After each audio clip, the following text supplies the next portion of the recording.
Chapter 1. Down the Rabbit Hole. Alice was beginning to get very tired of sitting by her sister on the bank and having nothing to do.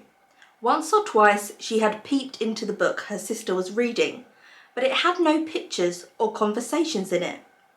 And what is the use of a book, thought Alice, without pictures or conversations? So she was considering, in her own mind, as well as she could, for the hot day made her feel very sleepy and stupid, whether the pleasure of making a daisy chain would be worth the trouble of getting up and picking the daisies, when suddenly a white rabbit with pink eyes ran close by her. There was nothing very remarkable in that, nor did Alice think it was very much out of the way to hear the rabbit say to itself, oh dear, I shall be too late."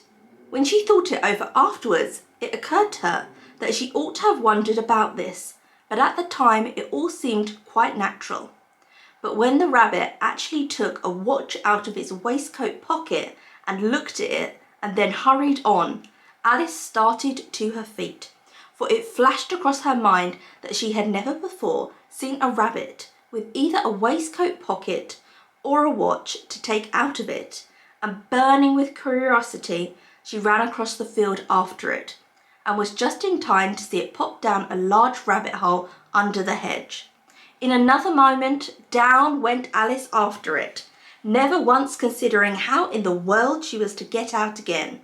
The rabbit hole went straight on, like a tunnel for some way, and then dipped suddenly down. So suddenly that Alice had not a moment to think about stopping herself, before she found herself falling down what seemed to be a very deep well.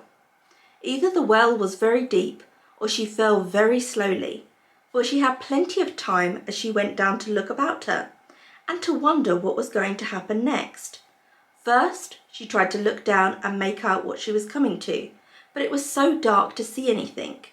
Then she looked at the sides of the well, and noticed that they were filled with cupboards and bookshelves. Here and there she saw maps and pictures hung upon pegs. She took down a jar from one of the shelves as she passed. It was labelled orange marmalade, but to her great disappointment, it was empty. She did not like to drop the jar for fear of killing someone underneath, so managed to put it into one of the cupboards as she fell past it.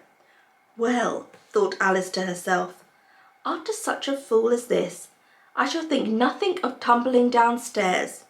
How brave they'll all think of me at home.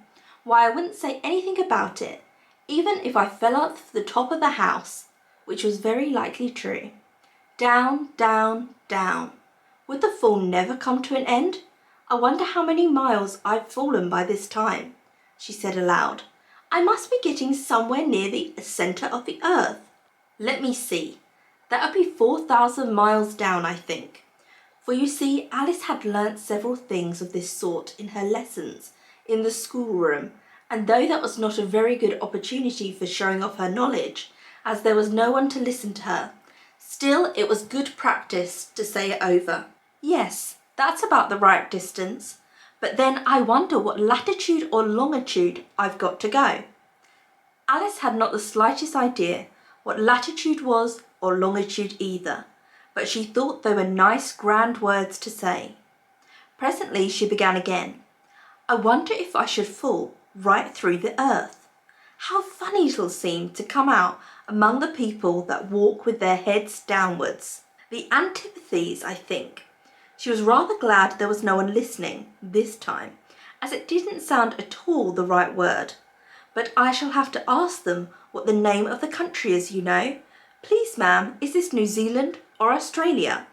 And she tried to curtsy as she spoke. Fancy, curtsying as you're falling through the air. Do you think you could manage it? And what an ignorant little girl she'll think of me asking. No, it'll never ask to do. Perhaps I shall see it written up somewhere. Down, down, down. There was nothing else to do, so Alice soon began talking again. Dinah'll miss me very much tonight, I should think. Dinah was the cat. I hope they'll remember her saucer of milk at tea time. Dinah, my dear, I wish you were down here with me. There was no mice in the air, I'm afraid, But you might catch a bat, and that's very like a mouse, you know. But do cats eat bats, I wonder? And here Alice began to get rather sleepy and went on saying to herself in a dreamy sort of way, do cats eat bats? Do cats eat bats? And sometimes, do bats eat cats? For you see, so she couldn't answer either question. It didn't much matter which way she put it. She felt that she was dozing off and had just begun to dream that she was walking hand in hand with Dinah and was saying to her very earnestly, now Dinah, tell me the truth. Did you ever eat a bat? When suddenly, thump, thump, down she came upon the heap of sticks and dry leaves, and the fall was over. Alice was not a bit hurt, and she jumped up onto her feet in a moment. She looked up, but it was all dark overhead. Before her was another long passage, and there the White Rabbit was still in sight, hurrying down it. There was not a moment to be lost. Away went Alice like the wind, and just in time to hear it as she turned a corner. Oh, my ears and whiskers, how late it's getting! She was close behind it when she turned the corner, but the rabbit was no longer to be seen. She found herself in a long, low hall, which was lit up by a row of lamps hanging from the roof. There were doors all around the hall, but they were all locked. And when Alice had been all the way down one side and up the other, trying every door, she walked sadly down the middle, wondering how she was ever to get out again. Suddenly, she came upon a little three-legged table, all made of solid glass. There was nothing on it but a tiny golden key, and Alice's first idea was that this might belong to one of the doors in the hall. But alas, either the locks were too large or the key was too small. But at any rate, it would not open any of them.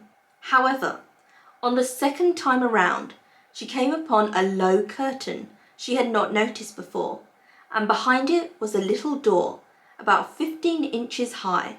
She tried the little golden key in the lock, and to her great delight, it fitted. Alice opened the door and found that it led into a small passage, not much larger than a rat hole. She knelt down and looked along the passage into the loveliest garden you ever saw. And how she longed to get out of this dark hall and wander about among those beds of bright flowers and those cool fountains. But she could not even get her head through the doorway. And even if my head would go through, thought poor Alice, it would be of very little use without my shoulders. Oh, how I wish I could shut up like a telescope. I think I could if I only knew how to begin. For you see, so many out-of-the-way things have happened lately that Alice had begun to think that very few things indeed were really impossible. There seemed to be no use in waiting by the little door, so she went back to the table, half hoping she might find another key on it, or at any rate a book of rules for shutting people up like telescopes. This time she found a little bottle on it, which certainly was not here before, said Alice, and tied around the neck of the bottle was a paper label with the words, "Drink me," beautifully printed on it in large letters.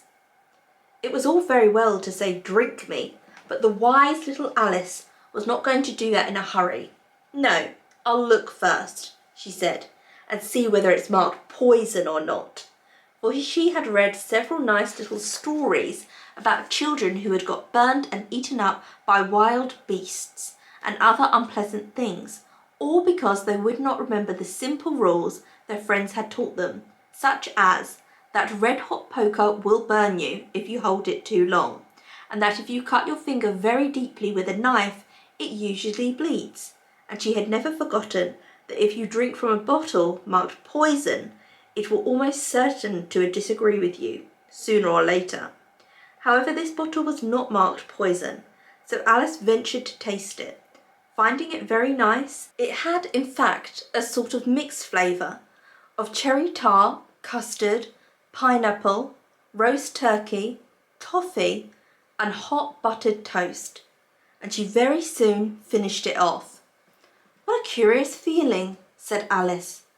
"I must be shutting up like a telescope." And so it was indeed.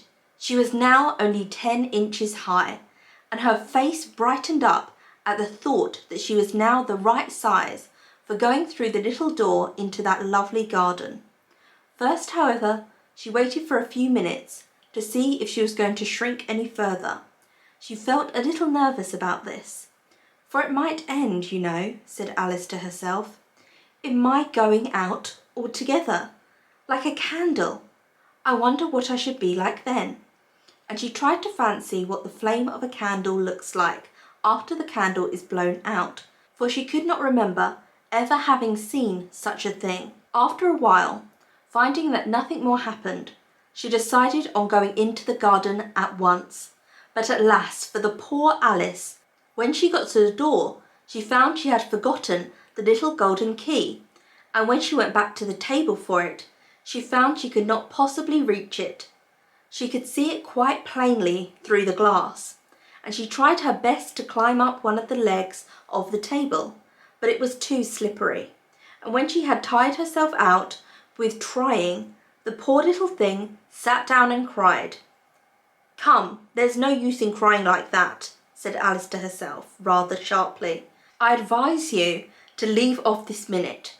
She generally gave herself very good advice, though she very seldom followed it, and sometimes she scolded herself so severely as to bring tears into her eyes, and once she remembered trying to box her own ears for having cheated herself in a game of croquet she was playing against herself, for this curious little child was very fond of pretending to be two people.